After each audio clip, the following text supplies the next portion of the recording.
Alexandre Delval. Oui, moi, contrairement à M. Mélenchon, je pense qu'il y a un travail à faire avec l'islam de France, ou l'islam en France plutôt.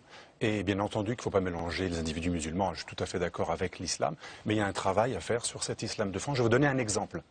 Un des livres les plus célèbres, les plus en usage, les plus en vogue, incite à tuer pour 3 raisons. L'infidèle, la femme adultère, celui qui se moque de l'islam. C'est un livre qui a été publié par M. Kardawi. J'ai demandé à plusieurs ministres de l'Intérieur d'interdire ce livre. Il était interdit pendant quelques mois sous M. Charles Pasqua. Ce livre est un livre de référence pour les frères musulmans européens. Et ce M. Kardawi, il gère plusieurs instances de l'islam des frères musulmans en Europe, y compris l'institut qui forme les imams de Saint-Léger du Fourgeret. Est-ce que il n'y a pas de travail à faire là-dessus? Bien sûr que si, il y a un travail à faire, c'est appliquer, alors là je vous rejoins, les lois de la République. Un livre qui incite à tuer la personne qui change de religion, c'est absolument inacceptable qu'en France, on estime que l'UOIF et ce genre d'organisations qui souscrivent à ce genre d'idées, notamment proches des frères musulmans, puissent enseigner une haine. Alors c'est la haine du juif chez Kardawi, c'est la haine des homosexuels, c'est quand même un homme qui a fait des fatwas sur les homosexuels et les juifs, comme quoi il faut aller les tuer, que c'est tout à fait légal. On envoyait même des handicapés se battre et faire le djihad kamikaze en Irak ou en Israël ou ailleurs. C'est comme des organisations en France qui sont légales, qui sont membres du Conseil français de culte musulman, qui prêchent la haine du juif et le soutien à des organisations islamistes comme le Hamas.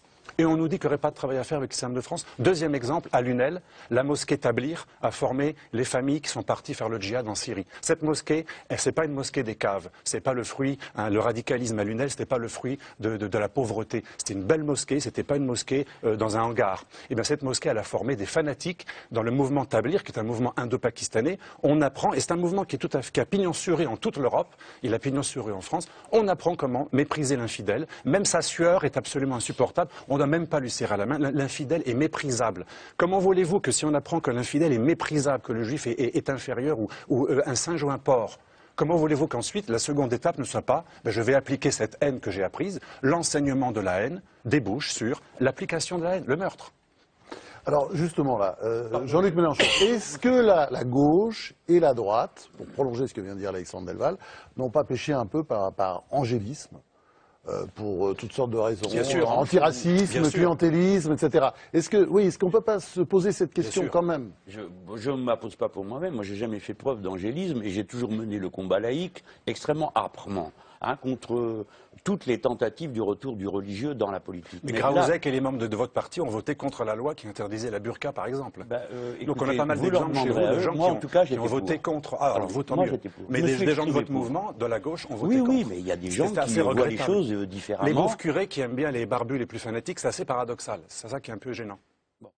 Par conséquent, il ne faut pas commencer avec les religions des disputes desquelles on ne sortira jamais, car on ne peut pas négocier le dogme. Même si dans la charia, il y a des incitations au djihad et au meurtre. Mais attendez... Je parle de la charia jamais réformée. Mais que les gens, les musulmans, se débrouillent de leurs textes. La seule chose que nous sommes en droit d'exiger et d'imposer, c'est le respect de la loi. Dans ce pays, la loi religieuse ne s'applique pas et les dispositions de la loi religieuse ne s'appliquent pas. Donc des pans entiers de la charia sont illégaux de publication en France. Mais la charia, vous devriez, comme le christianisme...